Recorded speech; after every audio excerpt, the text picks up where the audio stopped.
50 खोके एकदम ओके या नाटकावर श्रीकांत शिंदेंनी हल्लाबोल केलेला आहे। शिवसेना उद्धव बाळासाहेब ठाकरे पक्षाला सतत खोकेच दिसत असल्याची टीका ते करतायत। लोकसभेत काय झालं त्याचं चिंतन करावं असा सल्ला सुद्धा खासदार श्रीकांत शिंदे यांनी दिला। ठाकरेंनी बाळासाहेबांच्या विचारांना हरताळ फासला असं शिंदे म्हणतात।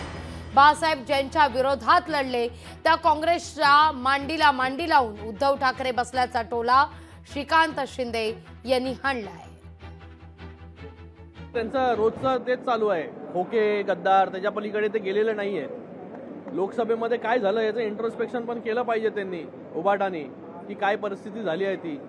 मराठी लोक, मराठी मतदार जे आहेत ते कोणाच्या मागे उभे राहिले आणि तुम्हाला कोणाची मतं मिळाली। ज्या काँग्रेसच्या विरोधामध्ये नेहमी बाळासाहेब लढत राहिले त्या काँग्रेसच्या मांडीला मांडी लावून आपण बसताय आणि त्यांची मतदान आपण आज घेताय। त्यांच्यावरती पूर्णपणे अवलंबून आज उबाटाची परिस्थिती अशी झालेली आहे।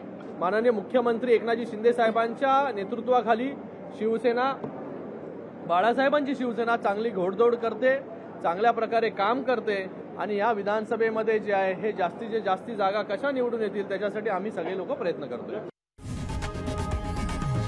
लोकशाही मराठी ऐका, पहा, जागरूक रहा।